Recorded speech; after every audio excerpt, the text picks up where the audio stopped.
আসসালামু আলাইকুম। আপনারা সবাই কেমন আছেন? আশা করি সবাই ভালো আছেন। আপনাদের জন্য নতুন একটা রেসিপি নিয়ে হাজির হয়ে গেলাম। আজকে আপনাদের বিরিয়ানি রান্না করে দেখাবো।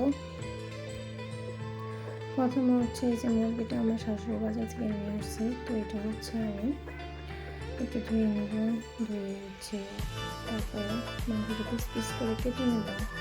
তারপরে হচ্ছে দেখুন আমার মাংসটা হচ্ছে কাটা শেষ। কারণ হচ্ছে তেমন একটা ছোটো করি নাই। তারপরে চলে এলাম চুলার ধারে। তো দেখুন মাংসগুলো প্রথমে হচ্ছে একটু কষিয়ে নেব। তারপর হচ্ছে যে ভাজা ভাজা করে নিচ্ছি, কারণ ভাজা ভাজা করে নিলে কারণ পোলট্রির মাংস যতটা হচ্ছে ভাজা ভাজা হবে ততটা হচ্ছে বিরিয়ানির স্বাদটা বেড়ে যাবে। তো হচ্ছে আমি সম্পূর্ণভাবে ভেজে নিয়েছি।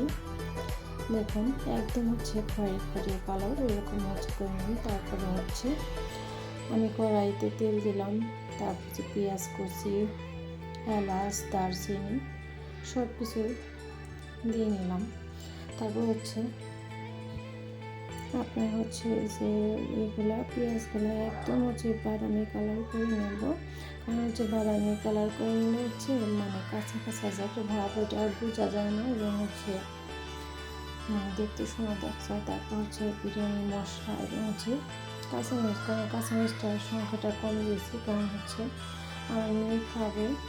আবার হচ্ছে এখানে আদা যুক্ত করা হচ্ছে, আর হচ্ছে এমনিতে আছে বিরিয়ানির মশলা।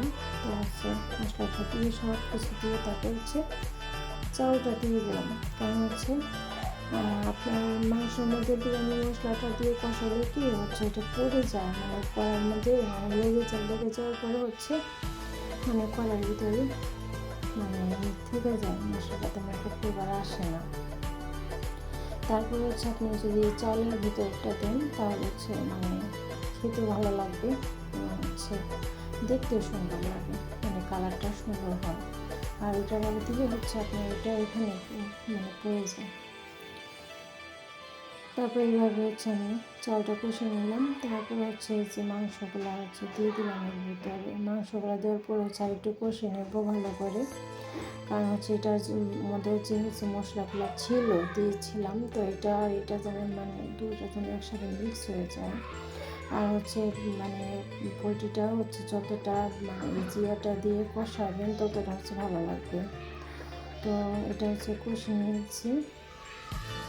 কষানোর পরে হচ্ছে আমার এখানে মানে গরুর দুধ ছিল, তো হচ্ছে মানে তরল দুধটা ওটা আমি হচ্ছে দিয়ে দিলাম।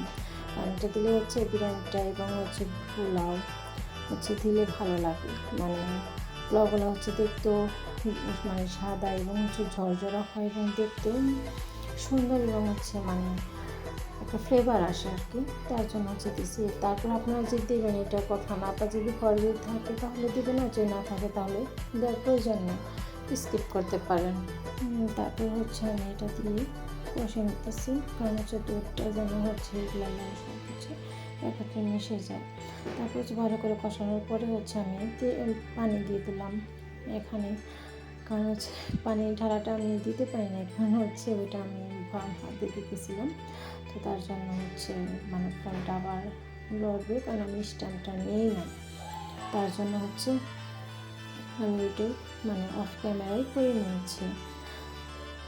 তারপর হচ্ছে ভালো করে নিয়ে দিয়েছি, এবং হচ্ছে ওই যে আপনি দেখতে পাচ্ছেন এখানে আমি রসুনের কোয়াটা হচ্ছে খালি খালি করে দিয়েছি, যেন এটা হচ্ছে মানে এগুলো লবণ এসে যেন আলাদা সুন্দর একটা ফ্লেভার আসে।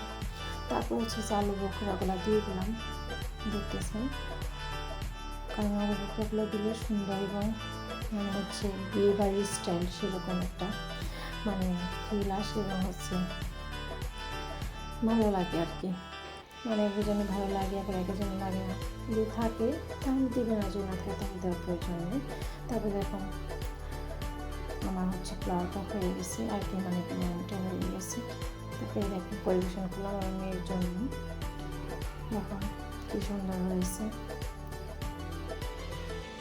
অনেক সুন্দর হয়েছে। এখন আমি মেয়েকে খাওয়াবো।